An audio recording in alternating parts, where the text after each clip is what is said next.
Olá a todos, eu sou Everton de Oliveira, professor Água do Instituto Água Sustentável, e esse é o nosso programa Pompa, porque o mundo precisa de água.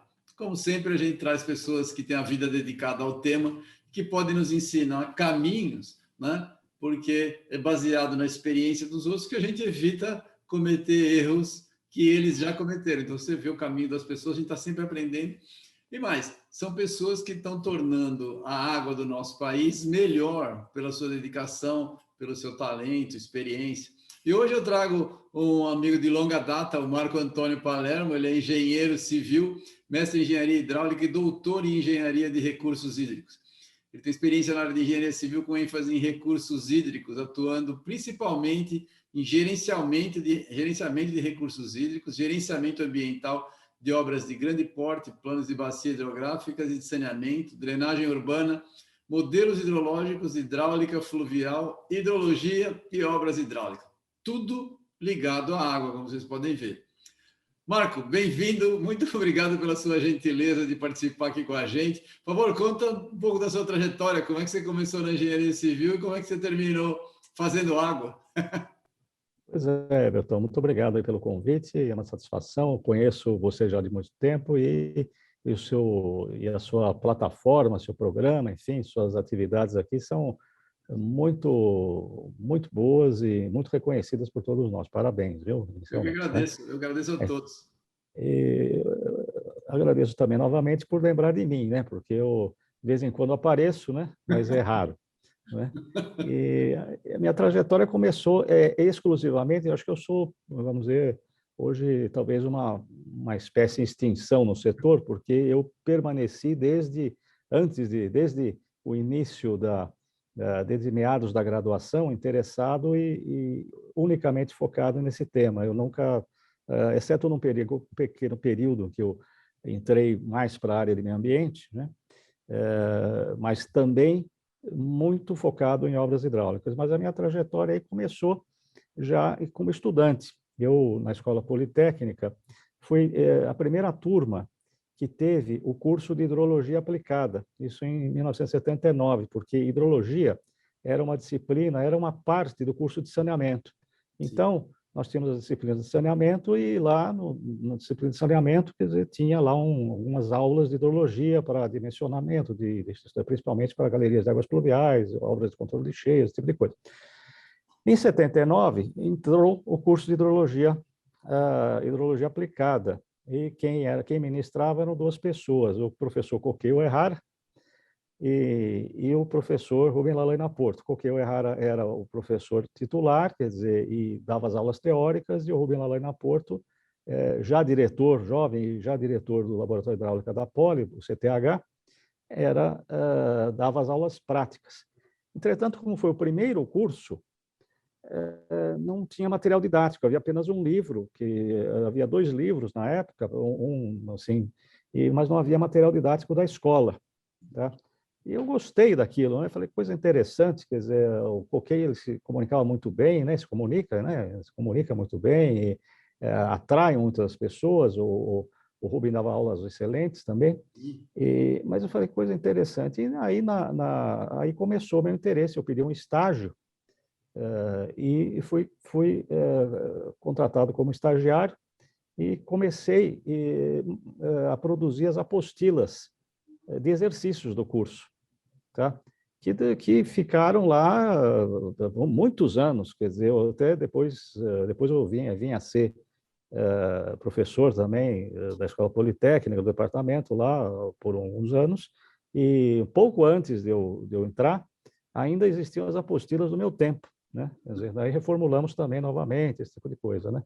Mas, enfim, foi assim que começou. Aí, imediatamente, quando eu me formei, eu fui convidado pelo próprio Rubem, para quem eu era estagiário, a ingressar no DAE, no CTH, e aí começou a minha carreira, e não saí disso, quer dizer, praticamente. E fiquei no CTH e no DAE, no CTH e depois em outras diretorias do DAE, até 1996.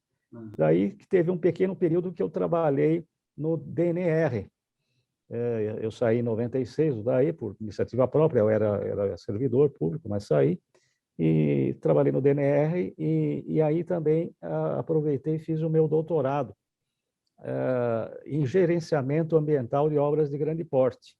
E os casos de estudo nunca sempre foram também nessa linha, quer dizer, o meu caso de estudo contemplou a ampliação da calha do Rio Tietê, o gerenciamento ambiental da calha do Rio Tietê e as obras de ampliação da Regis Bittencourt, de duplicação da Regis Bittencourt no trecho São Paulo-Curitiba, né?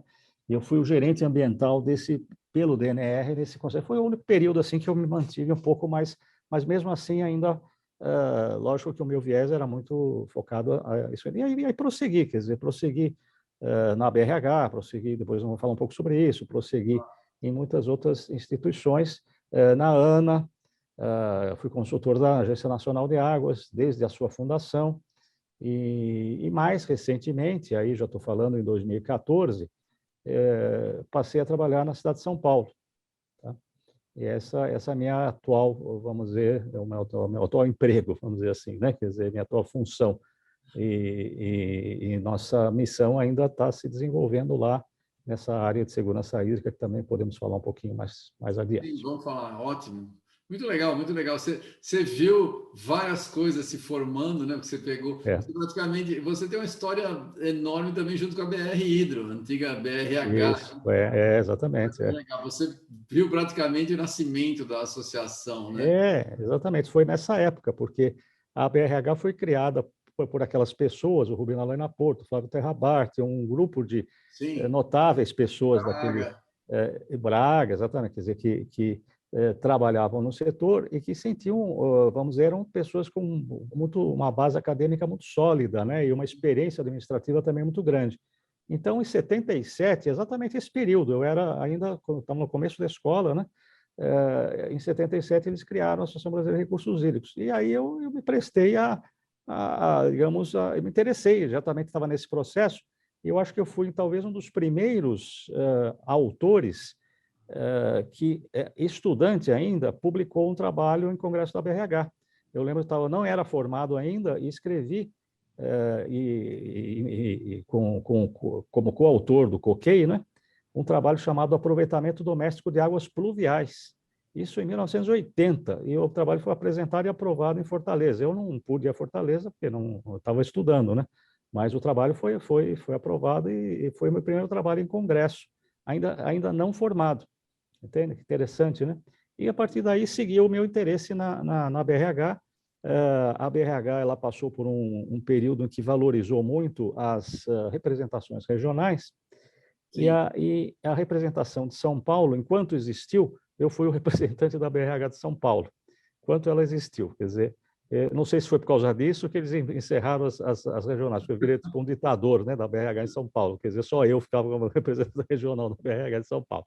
Mas é que ela, lógico, que ela evoluiu para um outro contexto, né, de visão, e eu acho que provavelmente a BRH Hidro tende a se regionalizar um pouco mais, né? Quer dizer, ela tem um papel mais nacional, né?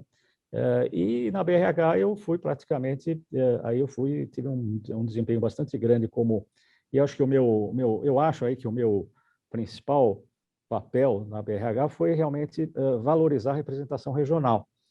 E tanto é que eu não sosseguei enquanto não trouxe um congresso da BRH para São Paulo. Aí que encerrou a minha atuação na BRH, por assim dizer. O congresso foi no Maxud? Isso, exatamente. Exatamente. Quer dizer, esse congresso, veja, eu me lembrava de ter... Eu estudei na Holanda, né? Esqueci de falar. Eu estudei na Holanda, em Delft. Sou formado... fiz um curso de engenharia hidrológica em Delft nos anos de 84 e 85. Quando eu voltei em 85, eu participei do congresso da BRH, que foi o último congresso da BRH em São Paulo. Bom, o que realizaram foi... Só soube daquele. E de 85, aí passa, a BRH vai fazendo congressos no Brasil, simpósios, né, no Brasil inteiro, e São Paulo, não faz em São Paulo. Aí, um belo dia, num desses congressos, num desses simpósios, alguém, o Fernando Cordeiro, até ele me cutucou, falou: propõe São Paulo aí para ser sede do próximo simpósio, porque aí tem que passar por uma comissão, tem vários candidatos, mas pode deixar comigo. E aí eu propus, e isso já era 2007, por aí, né? Quer dizer, e aí eu propus a candidatura de São Paulo, veio a comissão aqui, né? Aí nós tínhamos já a Sala São Paulo, então você participou, quer dizer, você Sim, lembra que foi nós fizemos lindo. uma abertura na Sala São Paulo? Foi lindo, eu lembro bem. Foi uma coisa do jeito que eu gostaria de fazer, né? Eu gostaria de ter feito, eu consegui fazer tudo. E aí todos ajudaram, né? Porque fazer uma abertura na Sala São Paulo não é barato, né? Mas nós Não, foi tivemos sensacional. Foi com sensacional. toda a jazz sinfônica, com tudo que nós pusemos de melhor, né? Ainda conseguimos hospedar todos no Maxud, todos, dos estudantes aos pós-graduados, todos ficaram no Maxud. Eu lembro que nessa trajetória eu conheci um monte de gente, né? Eu conheci desde gente que trabalhou com o Billings até o Henri Maxud, né? Foi Rimaxud, Então, claro. o Henri Maxud, do André Gostevski. Mas para conseguir tudo isso, a gente tem que ter, né, essa conexão. E nisso você sabe muito bem como é que é. Aí eu não tive dúvida, quer dizer, esse é um episódio interessante. Quer dizer, eu queria fazer a abertura na Sala São Paulo, e assim que eu ganhei, conquistei a candidatura, nós vamos fazer aqui, tá certo? Quer dizer, aqui. E aí falei, onde vamos hospedar o pessoal? São Paulo tem hotéis muito caros, né? Quer dizer, não, nós vamos hospedar no Maxud. Não, mas como vamos? O Maxud é caríssimo. Falei, deixe comigo. Eu pedi uma reunião com o Henri Maxud, ele me atendeu, fomos com a comissão organizadora local aqui, e eu dei uma mesa para ele participou de uma sessão, né, técnica do Congresso, e sabe o que ele fez para nós? Ele fez não sei se você está lembrado, mesmo para aquele tempo não era um valor módico para o Maxud. Ele fez, eu vou fazer um valor módico para que todos venham aqui, para que a gente lote o Maxud e que todos fiquem aqui. R$ 100 a diária. Nunca o Maxud, nunca, Não, eu sei, em era tempo um algum, dos mais caros de São Paulo. vocês poderiam ficar no Maxud por R$ 100 a diária, tá certo? Mas o que ele conseguiu com aquilo? Era um período de baixa estação, né? Tá certo? Quer dizer, a gente escolhe exatamente esses períodos assim mais cômodos, né?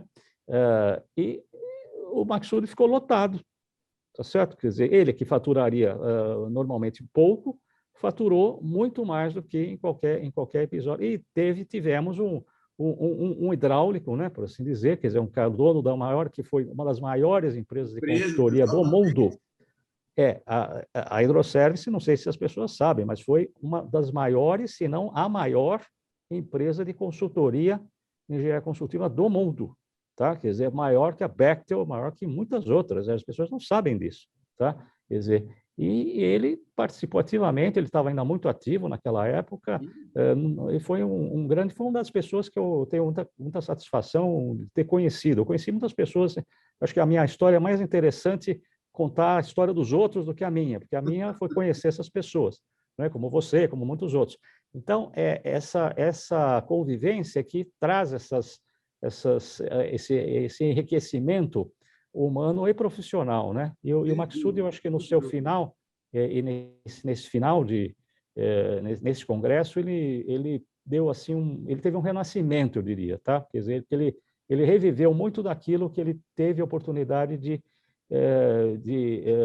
desenvolver, porque ele atuou em tudo, ele atuou na imprensa, ele atuou digamos, em todos os segmentos, ele tinha, né, realmente era uma inteligência privilegiada e um empresário de grande monta. Foi um episódio muito interessante.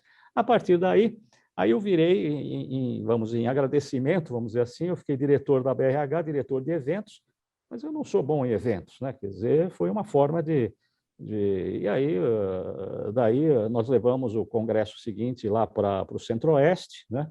E você vê que sucedeu bem, porque a Sinara, que foi a última presidente antes da atual gestão ela que coordenou, ela era representante regional lá do Centro-Oeste, e ela que coordenou e você vê depois, anos depois, presidente da a BRH Hidro, né? A BR Hidro, Isso, né? bem, Então, exatamente, que é, vamos dizer, uma grande instituição e que eu acho que tem um grande valor para o nosso país, porque ela é uma das poucas instituições que preserva a cultura técnica e valoriza tremendamente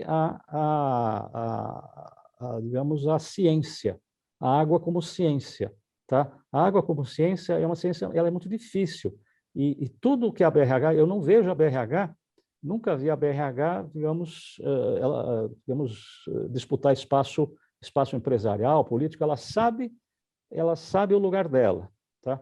Quer dizer, o lugar dela é a valorização da ciência e proporcionar, através da ciência, o desenvolvimento social, político, institucional do país, como fez com o sistema, com a criação do Sistema Integrado de Gerenciamento de Recursos Hídricos. É verdade, é verdade. Eu concordo com você, tenho acompanhado a trajetória toda da associação, é muito legal. A ABAS, Associação de Água Subterrânea, tem uma trajetória semelhante, foi criada praticamente pelas mesmas pessoas, né? Mais o Aldo na época da geociência, mas era o mesmo grupo lá do Isso, exatamente, exatamente. Né? Exatamente. A mesma turma, então bem, inclusive a estrutura inicial era muito parecida com a da BRH, foi praticamente copiada, né? Provavelmente isso mesmo. Copiado inteirinho, né? Mas interessante, numa época que as coisas se montaram. Muito legal. Vamos falar de drenagem urbana que você conhece bastante, né? Cada ano é lembrado pelas pessoas. Em geral, quando a gente tem a cidade alagada, o pessoal morrendo, né? O assunto aparece, né? Mesmo causando tanto problema, né? O que está faltando para essas medidas acontecerem? Você que conhece, que é um conhecedor do assunto de longa data. Eu diria que a drenagem, eu costumo dizer que é o primo pobre do saneamento, né?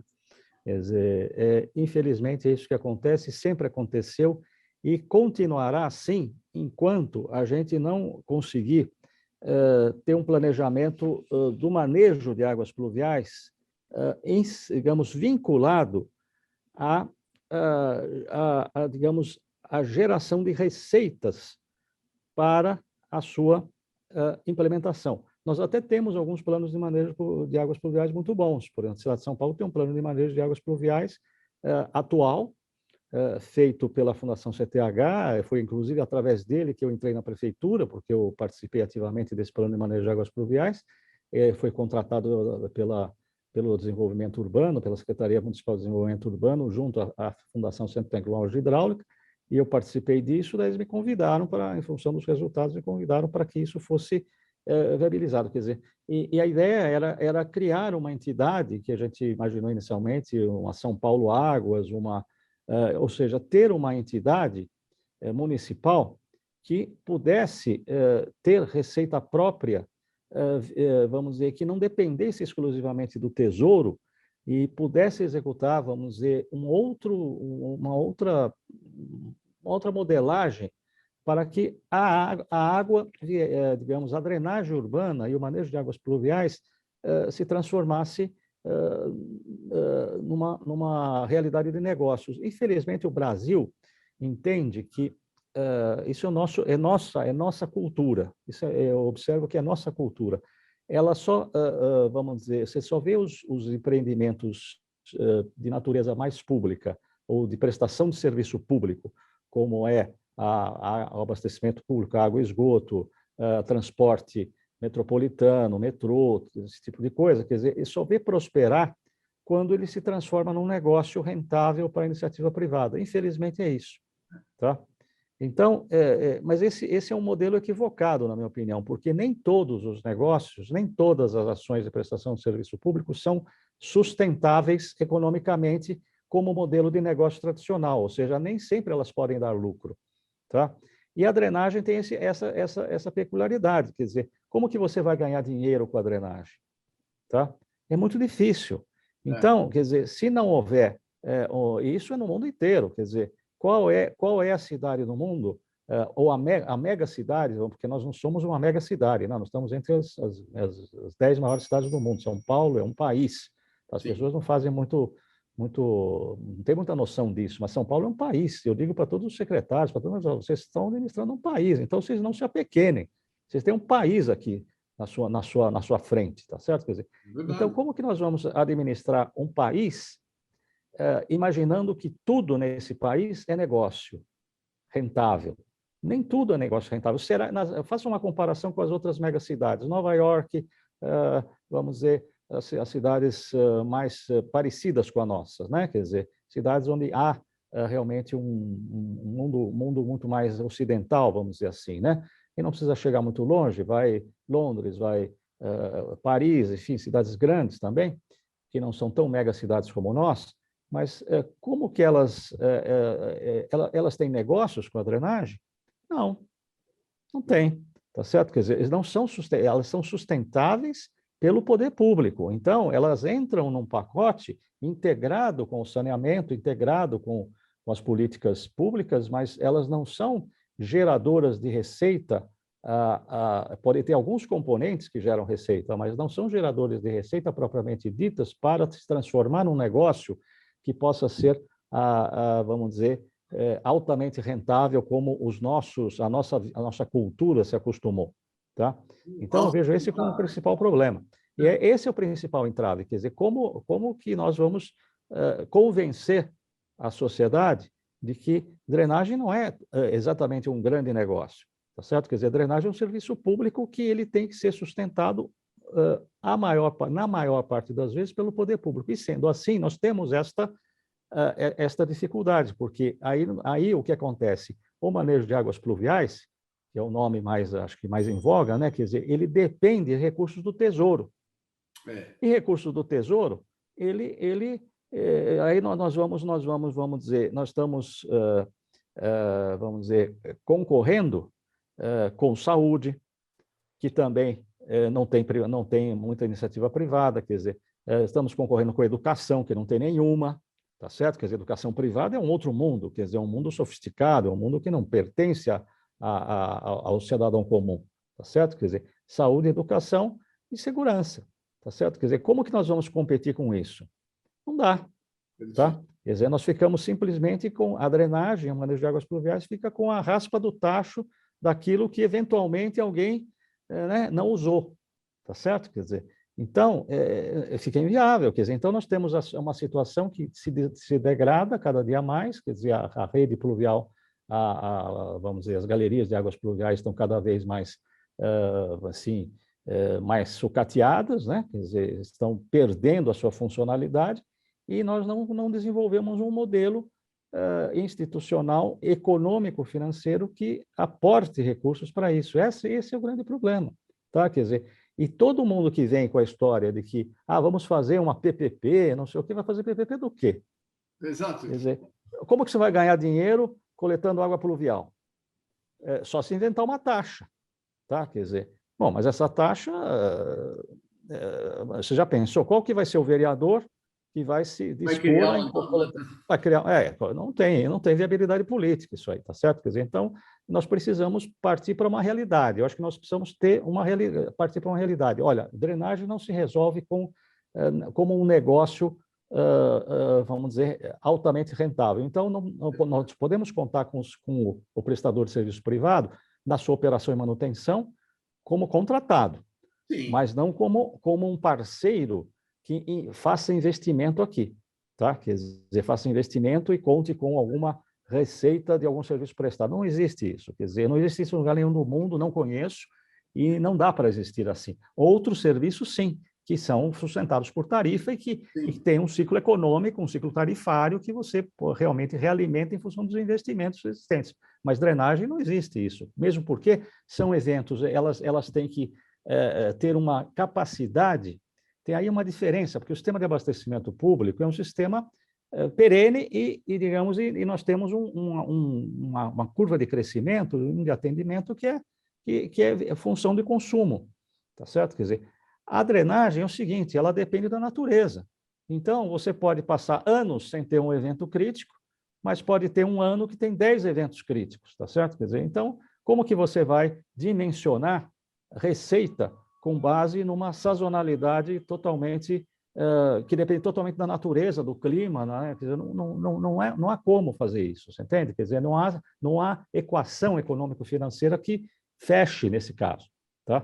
Quer dizer, então, esta é a realidade. Nós precisamos mudar nós precisamos entender que o problema é dos governos, e os governos têm que dotar meios para ter, vamos dizer, instituições com receita permanente, tá? Carimbada, quer dizer, dotada de receita para esse fim e para seguir um plano de investimentos, que é um plano como dos outros setores, quer dizer, como o plano da saúde, como o plano da habitação social, do interesse social. Por acaso, quem compra uma casa da Coab paga a mesma coisa que quem compra uma casa da Gafisa? Não. E de onde vem esse dinheiro? Não vem no privado, tá certo? Quer dizer, então, quando você fala de habitação de interesse social, quer dizer, a prestação de uma casa da Coab ou da CDHU é R$ 50 por mês, R$ 80 por mês, dependendo da renda do mutuário. Quer dizer, agora, como que... lógico, porque se nós dependêssemos do privado para fazer habitação de interesse social, estava todo mundo morando em favela. Sim. Não é verdade? Tá? Claro. É a mesma questão, é o mesmo problema. Quer dizer, eu enxergo dessa maneira, quer dizer, não sei como os outros veem, mas eu acho que nós precisamos criar essa coragem e transformar dessa maneira, né? Agora, como fazer isso? Eu tenho a minha fórmula, estou há 40 anos lutando para a nossa fórmula aí. Quer dizer, depois, se você quiser, você pergunta. Eu acho assim, a gente, político, se as pessoas se formam opinião geral na população, os políticos fazem, porque o político só faz o que dá voto. Então, se as pessoas exigem, eles fazem. Só que as pessoas não estão, só gritam na hora da inundação. Exato. É porque aí tudo se combina. Porque... se não fosse logo depois da época das chuvas, talvez a gente conseguisse, mas é em outubro, né? Aqui não tem... Mas mesmo quando acontece, quer dizer, são episódios pontuais. Tá certo? Dizer, então, a maior parte... Você veja, por exemplo, vou citar um caso aqui prático. Nós temos agora aquelas soluções, né? Aparecem de vez em quando aquelas soluções mágicas, né? Piscinões, né? Que chama de piscinões, o nome é horrível, né? Piscinão, mas são reservatórios de contenção de cheias. Mas, enfim, a partir do sucesso do reservatório do Pacaembu, criou-se olha, agora essa é a panaceia, vamos construir piscinão no Brasil inteiro, né? Tá certo? Quer dizer, bom, aí você vai ver, abriram 40 e tantas, quase 50 cicatrizes na região metropolitana de São Paulo, estou falando do ponto de vista urbanístico, né? Cicatrizes que eu chamo são esses buracos, né? Quer dizer, essas cavas, né? Onde se coloca, vamos dizer, aonde deveria armazenar as inundações, e depois, passados aí, sei lá, já 30 anos que estão com essa história, o número de inundações reduziu-se na cidade de São Paulo? Não. Muito. Não reduziu. O que aumentou? Quer dizer, aumentou o número de pontos de inundação, e aonde existem esses reservatórios, nós, por acaso, tratamos a água que chega neles? Também não. Então, ficam, digamos, armazenados toneladas e toneladas de resíduos, tá? Quer dizer, a água não é tratada nem no tempo seco, principalmente no tempo seco, não custava nada tratar no tempo seco essas águas, nós melhoraríamos você vê aqui, existe uma desconexão com os propósitos ambientais, né? Quer dizer, por que não trata? Se pegar esses 50 reservatórios e tratar no tempo seco, veja, nós já temos pelo menos 5, nós não vamos resolver totalmente as inundações, mas nós temos que ser em 50%. E eu ia dizer o seguinte, sabe quantos dias por ano funcionam esses reservatórios, em média, na cidade de São Paulo? Não. 27. Em 365 dias, funciona 27. Então, nós temos maciços investimentos em infraestrutura que são muito pouco utilizadas no decorrer do ano. Então, o executivo público ele vê isso, quer dizer, escuta, eu vou gastar um piscinão barato, custa R$100 milhões, tá? Quer dizer, barato, quer dizer, um pequeno. Tá? Quer dizer, eu vou gastar, em média, se você considerar desapropriação e outros custos, vai para 500, 600 milhões. Tá? Chega quase a 1 bilhão, um piscinão de Jaboticabal, é um negócio descomunal, tá certo? Quer dizer, então, aqui na divisa com o ABC, você veja, quer dizer, o prefeito recebe uma conta dessa para funcionar 27 dias, ainda não tratar nem o esgoto no tempo seco, e quando ele tem uma demanda de milhares e milhares de pessoas, Cracolândia, tudo que você possa imaginar de problema social na cidade de São Paulo, quer dizer, não tem como, né? Quer dizer, então é fracasso certo, tá? Quer Quer dizer, não é certo. Então, nós precisamos mudar essa mentalidade, mas mudar essa mentalidade dentro do poder público e dentro da sociedade. Tá? Quer dizer, isso é muito difícil, isso demora muito, né? E como é que você vê isso agora com mudanças climáticas que a gente tem? Os antigos eventos centenários parece que estão ficando cada vez mais frequentes, né? O Brasil precisa ter um plano de adaptação às mudanças climáticas. O que você vê, o que você tem a dizer a respeito disso? Você que trabalha com isso. Eu diria o seguinte, quer dizer, eu lembro dos antigos professores, quer dizer, e um deles que eu sempre cito muito era um cara genial, chamado Antônio Garcia Occhipinti. Não sei se você conheceu, foi muito amigo meu. Ele assim, uma pessoa, um misto de espanhol com siciliano, muito nervoso, mas um gênio, como todo gênio é nervoso, né? Mas nós nos dávamos assim excepcionalmente bem. Ficou muito meu amigo. E ele começou a carreira dele como meteorologista. Daí ele se formou hidrometeorologista, engenheiro civil e se especializou depois e foi muito mais reconhecido na carreira como oceanógrafo, como projetista e gerenciador da implantação de emissários submarinos, né? Esse foi o viés profissional dele no final. Bom, mas o que ele sempre dizia é o seguinte, quer dizer, primeiro, nós temos uma base de informações, se nós imaginarmos que a Terra tem não sei quantos milhões de anos, né? Ou bilhões de anos, sei lá, bilhões de anos, né? Tá certo? E essa Terra que nós conhecemos hoje, quer dizer, essa massa de água e tudo isso que nós conhecemos hoje, vamos dizer, a era moderna tem o quê? 5, 6 mil anos, mas em 5, 6 mil anos nós temos, quando muito, 100, 120 anos de registro no máximo, tá certo? Histórico, tá certo? Quer dizer, então, a nossa base de informações é muito limitada face ao histórico real vamos dizer, da natureza, né? Tá certo? Quer dizer, então, as nossas informações são muito limitadas. Então, nós estamos nos baseando em informações muito recentes de um horizonte que é muito grande, né? Muito grande. Então, nós somos um ponto numa curva que deveria... E a nossa curva, ela vem de no mínimo 10 mil anos, né, de transformações, quer dizer, a gente tem um ponto aqui, que é um ponto de informações bastante limitado. Por outro lado, quer dizer, nós temos uma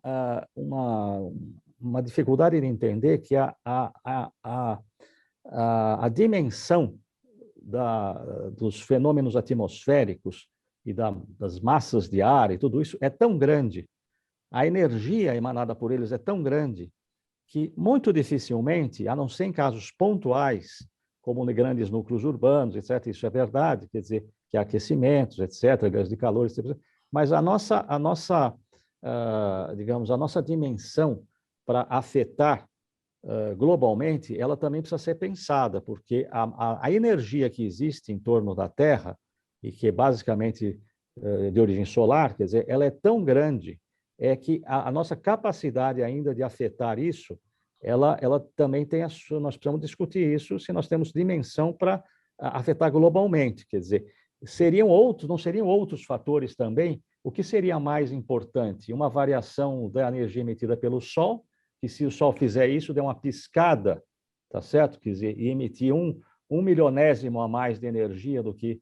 ele tem muito mais efeito do que se a população da Terra fosse, em vez de... se fosse 100 vezes maior que hoje, tá? Tá certo? Quer dizer, então, nós precisamos ter essa escala também da natureza, tá certo? Quer dizer, a escala da natureza nós esquecemos um pouco, tá? Agora, independentemente disso, a visão das transformações climáticas, as mudanças climáticas, a adaptação às mudanças climáticas é uma realidade, é um tema que eu acho que ele deve ser muito valorizado como política e, portanto, deve ser exatamente por esses fatores, essas dúvidas que eu levantei, ele deve ser muito bem analisado, muito bem estudado, e as instituições públicas têm esse papel também de dar partida nisso. Quer dizer, veja, a cidade de São Paulo criou uma secretaria executiva que chama Secretaria Executiva de Mudanças Climáticas, agora, quando o Bruno Covas foi eleito prefeito. Tá? Então, ele criou, e essa secretaria, uma secretaria executiva vinculada à secretaria do governo, ou seja, foi dada uma importância bastante grande com relação a isso. Então, eu acho que por aí começam ações mas, independentemente disso, eu acho que nós precisamos fomentar, através de institutos como o seu, Água Sustentável e outros, quer dizer, vamos dizer, um aprofundamento dos estudos voltados para essa dimensão energética que pode, vamos dizer, contrabalancear até que ponto ele não qual é a relação de poder, vamos dizer assim, de interferência entre alterações, vamos dizer, das grandes movimentações da atmosfera, da grande energia, vamos dizer, balanços de energia, em termos de balanços de energia, o que nós representamos em termos de balanços de energia na Terra. Eu lembro de uma piada de astronauta, tá? Eu não sei bem se é uma piada, mas acho que é baseada numa realidade. Uma sonda daquelas tipo Viking, etc.,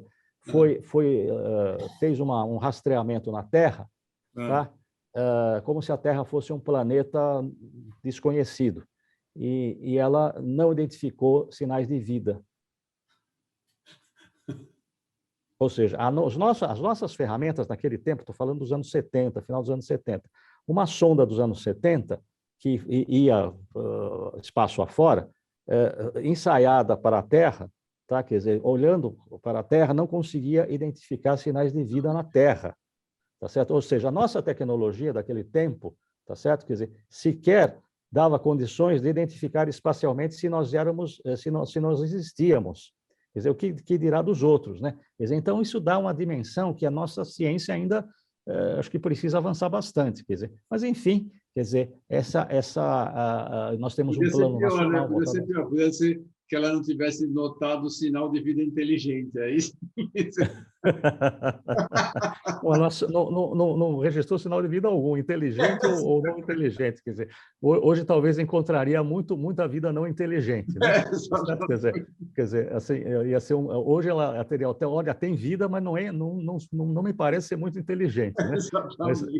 Mas essa seria eu acho que as ferramentas que nós temos hoje chegariam a essa conclusão, né? Mas as mudanças climáticas, enfim, eu acho que aí tem um caminho que tem que ser muito bem trafegado através da ciência, e aí instituições como a vossa são fundamentais, mas ligados ao poder público, porque também ninguém vai investir muito nisso, viu? Empresário não investe nisso, vai falar ESG, não sei o que, é só para ganhar dinheiro. Então, agora, quando é para investir em conhecimento, em aquisição de conhecimento, não é muito, isso não se vende, tá certo? Quer dizer, então, nós precisamos ter instituições como a sua, com suporte de fundos de pesquisa e suporte público para que isso avance, na minha opinião, né? Tá certo? Aí eu acredito mais.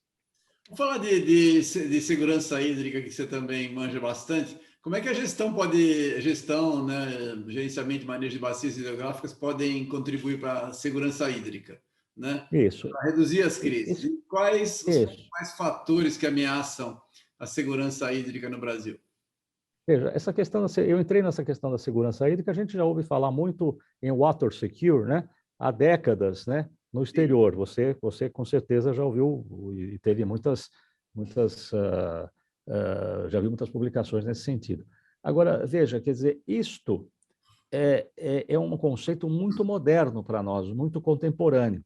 E aqui eu passo, você, obrigado pela deixa, porque você me coloca numa situação muito interessante, que é a minha atual função na prefeitura, né? Que eu sou coordenador da Comissão Municipal de Segurança Hídrica. Por que isso? Porque veja só, houve em 2019, houve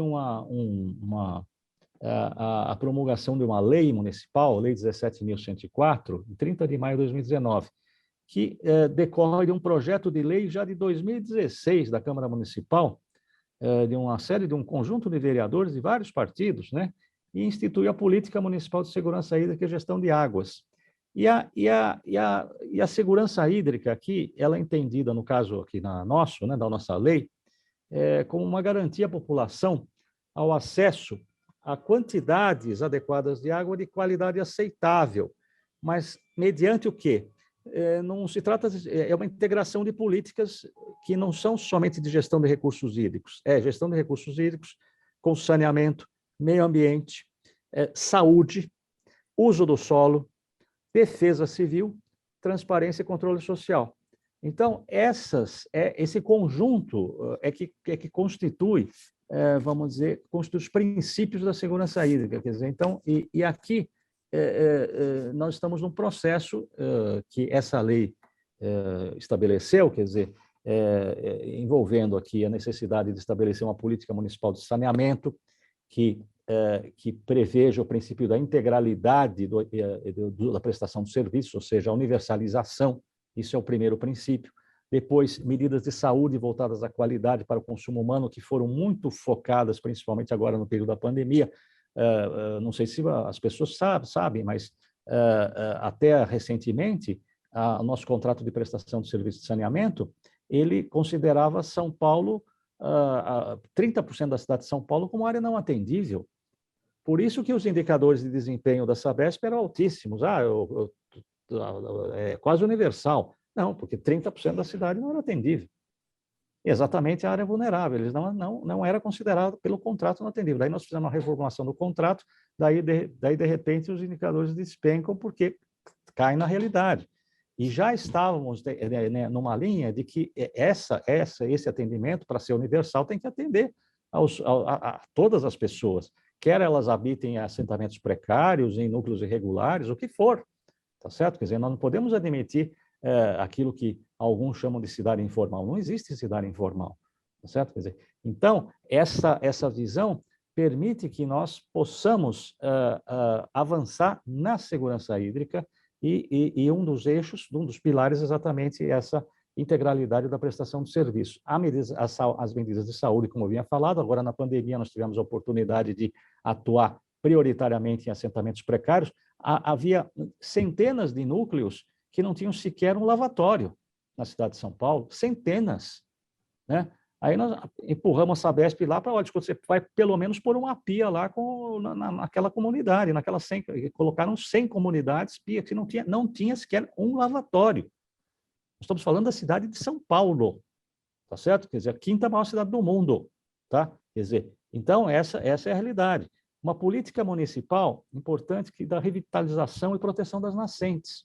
Isso é fundamental, tá? Quer dizer, como que você vai garantir? Nós temos muito pouca, nós temos áreas de nascente ainda importantes na cidade, mas que não estão protegidas, tá? Quer dizer, como que nós vamos proteger isso e garantir que elas permaneçam protegidas, né? Tá? Isso faz parte de garantir segurança hídrica para o futuro, né? Tá? Envolvemos também um programa municipal de uso de águas pluviais para fins não potáveis, tá? Quer dizer, só isso dá um ganho gigante, por exemplo, nos próprios municipais, se nós utilizarmos isso apenas nos próprios municipais, o que são 1.600 na cidade.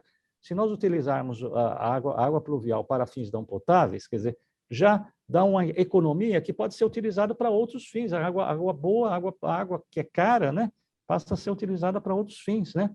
E a defesa civil, a política municipal de defesa civil e adaptação às mudanças climáticas é o quinto eixo da política da política municipal de segurança hídrica. Veja, já coloca aqui, política municipal de defesa civil e de adaptação às mudanças climáticas, com destaque para o sistema de alerta para prevenir a população de desastres relacionados com a água. Tá? E, finalmente, transparência, acesso à informação e mecanismos de controle social. Aqui eu destaco um dos principais problemas também que nós, que trabalhamos muito com o setor público e com prestadores de serviço, que é a assimetria de informações que existe entre o prestador e o contratante. Tá? Essa é uma das principais dificuldades também para que as coisas avancem, porque essa assimetria gera distorções e gera, muitas vezes, conflitos de gestão. Tá certo? Quer dizer, então, esse é um problema que nós vamos resolver de uma vez por todas. Nós precisamos ter uma simetria informacional, não uma simetria tão vamos dizer, tão grande que isso é uma coisa que todo mundo reconhece, não há como negar, né? Tá? E aí a questão da gestão dos resíduos sólidos, que é uma questão que municipalmente, em todos os municípios, é muito complicada também, porque também é uma questão que está envolvida com prestação de serviço, mas é totalmente privada, e aí existem, vamos dizer, mecanismos que precisam ser também muito bem ajustados para que ele se agregue à segurança hídrica, porque tudo isso se agrega. Então, fechando todo esse diálogo, a proposta da lei municipal é que exista uma autoridade hídrica municipal, tá? Que consiga, não que ela vá operar essas coisas, ela não vai operar essas coisas, mas ela vai garantir que esses princípios sejam atendidos pelos operadores, tá? Quer dizer, essa a luta que eu acho que é a mais árdua. Nós já fizemos uma proposta ao executivo de criação dessa autoridade hídrica. Agora, com o secretário executivo de mudanças climáticas, ele quer implantar a autoridade hídrica municipal, mas aí as coisas sabem como são, né? Quer dizer, é muito pesado, né? Quer dizer, então, quando você fala em todos esses eixos e vai existir aí um Marco Palermo da vida, um Everton da vida que vai tocar esse negócio, aí não. Nossa, exatamente. Aí é difícil, quer dizer, é difícil, quer dizer, é um assunto pesado, né? Mas um dia será, um dia acontecerá. Eu acho isso inevitável, porque o mundo é assim, né? Quer dizer, e essa pode demorar 10, 100, 1000 anos, mas eu acho que vai acontecer. Tem que acontecer rápido o suficiente para funcionar, né? Senão não adianta. Exatamente, né? Porque se não for rápido o suficiente, todos vão ser prejudicados, né? Quer dizer, agora essa cultura dessa perspectiva de risco tem que estar presente nesses decisores aí que interferem a todo momento. Quer dizer, esses decisores é que atrapalham, tá certo? Mas eles não têm essa cultura desse risco, porque eles não pensam com essa cultura desse risco de longo prazo, tá? Quer dizer, então, que nem sempre será tão longo assim. Pode nem ser tão longo assim, né? Quer dizer, e eles não se dão conta que pode não ser tão longo assim, né? Tá? Bom, Muito bem. do plano de saneamento básico da cidade de São Paulo, que você coordenou, né? E foi concluído. Isso, essa foi.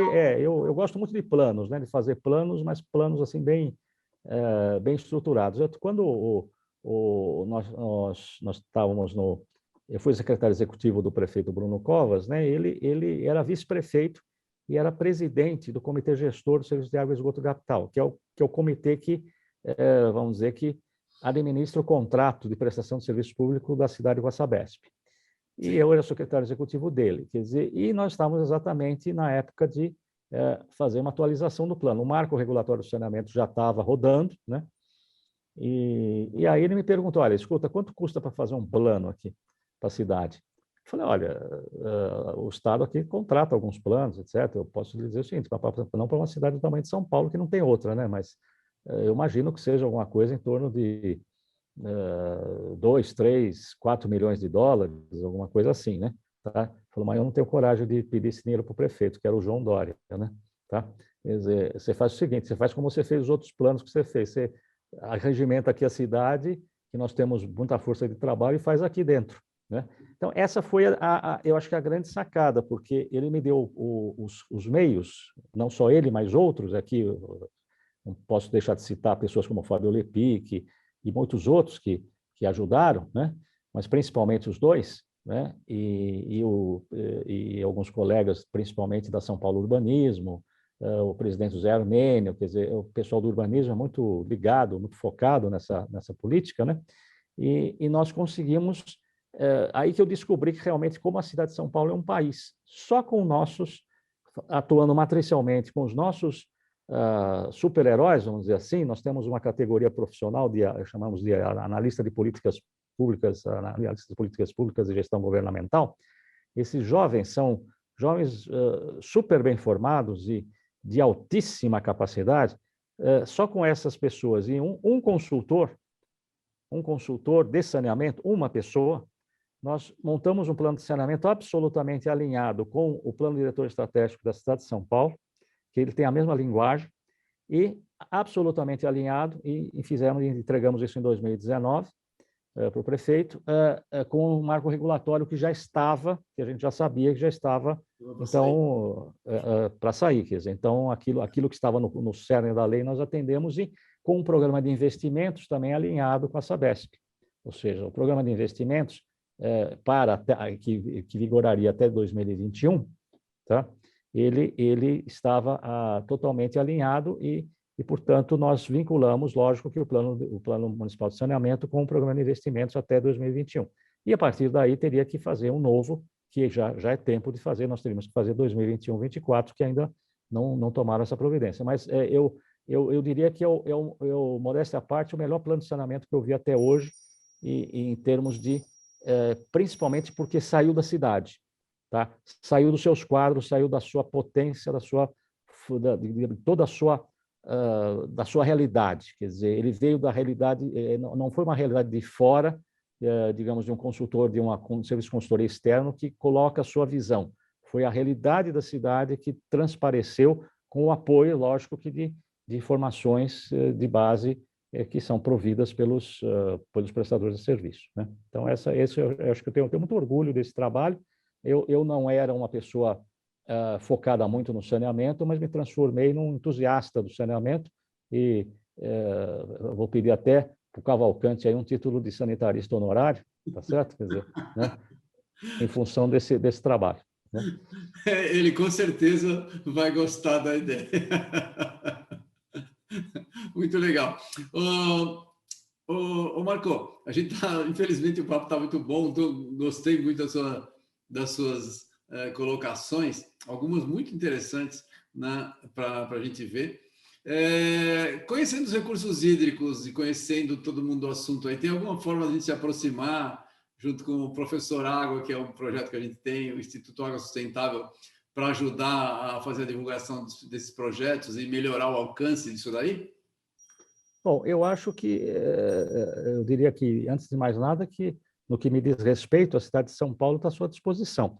E nós precisamos de pessoas como você, e com o seu dinamismo, com a sua boa vontade e com o seu conhecimento e com as suas relações. Então, isso é algo que depende mais de você do que de nós, tá? Porque depende de como vocês quiserem se inserir dentro da cidade. Quer dizer, a cidade precisa muito disso, a cidade está num processo de evolução nesse contexto. Eu sugiro que isso se inicie através, eu até já levei o Cavalcante semana passada, né, na cidade para fazer uma discussão sobre assuntos, aí um assunto específico do nosso principal manancial, que é o Guarapiranga, né? Tá? Então, eu acho que você seria muito bem-vindo, a hora que você quiser, nós organizarmos aí uma proposta, vamos dizer, de trabalho conjunto de alguma maneira, e eu iniciaria exatamente pela Secretaria Executiva de Mudanças Climáticas, porque é onde eu acho que você focou muito nisso, e o titular dessa pasta, ele é uma pessoa que acredita muito nessas transformações e nessas questões, vamos dizer, de adaptação às mudanças climáticas e investimentos de política pública nesse setor. Então, acho que esse foco seria um foco muito positivo para iniciar eu me coloco à disposição, aquilo que você quiser, você fique à vontade aí, que eu me disponho a contribuir. Tá bom? Ótimo, seria um auxílio luxuoso. Eu vou contatar você, sim. A gente tem várias ideias e é bom contar com pessoas que já conhecem bastante, que a nossa ideia não é, quer dizer, o personagem Professor Água não é ser o dono do conhecimento, é, na verdade, usar o conhecimento de todos para a gente poder fazer uma divulgação da ciência da melhor forma possível. E com você, eu tenho certeza que a gente pode melhorar muito isso. Gostaria de agradecer demais a sua participação, Marco. Muito legal. Parabéns pela sua carreira. Você é uma carreira muito admirável na área de água. Você tem uns trabalhos assim, tenho acompanhado de longe ou às vezes de perto, né? O trabalho que você tem feito, um trabalho muito legal. Parabéns por tudo aí. Por favor, se puder fazer suas considerações finais, seja bem-vindo. Bem, agradecer novamente a oportunidade, como eu acho que é uma referência estar aqui com você, é uma grande honra, e essa é uma missão muito valiosa. Ter pessoas como você, como muitos outros colegas nesse engajamento para a melhoria da qualidade de vida focada na água, como bem público, como bem indispensável ao desenvolvimento social e econômico, quer dizer, é raro, tá? Porque a gente, só de constatar pela a sua seu foco não é um foco econômico-financeiro. Lógico que todos nós precisamos ser remunerados, mas isso é secundário. Nós precisamos, antes de mais nada, criar uma cultura de desenvolvimento. Quer dizer, e esta cultura é que vai transformar a nossa realidade. Não adianta a gente querer fazer com que isso seja apressado por mecanismos artificiais de negócios, tá? É essa a mensagem que eu digo. Quer dizer, nós estamos ainda numa fase que nós precisamos fomentar o desenvolvimento da sociedade. Quer dizer, e o desenvolvimento através da água não se dá de outra forma a não ser com cultura, conhecimento, ciência e muito trabalho, tá? Muito obrigado a você. Eu espero que tenha me comunicado de acordo aí com o que você esperava e espero podemos aí prosseguir, né? Que isso seja o início de mais um novo trabalho de sucesso aí para todos nós. Muito legal, muito obrigado. Nós vamos trabalhar juntos, sim. Eu concordo com os pontos que você colocou. Muito bem-vindo. Gente, eu agradeço aqui. Nós tivemos o Marco Antônio Palermo, é uma pessoa que tem trabalhado com água. Eu recomendo que vocês distribuam essa entrevista, dêem uma olhada no material, prestem atenção no que ele falou, porque é muito importante. Vocês vão ver vários caminhos. Quem gosta de água, quem é novo na área e precisa saber como fazer, nada acontece da noite para o dia. Você vê que ele começou trabalhando lá ainda na graduação, as coisas vão andando, tudo tem seu tempo. Mas você consegue as coisas se você for, se você for dedicado, se você tiver um foco na vida, você consegue. Então, agradeço, Marco, excelente trabalho que você tem feito, e o pessoal do Instituto Água Sustentável vai ficar muito feliz de poder divulgar o seu trabalho. Obrigado. Ok, muito obrigado. Até a próxima. Tchau.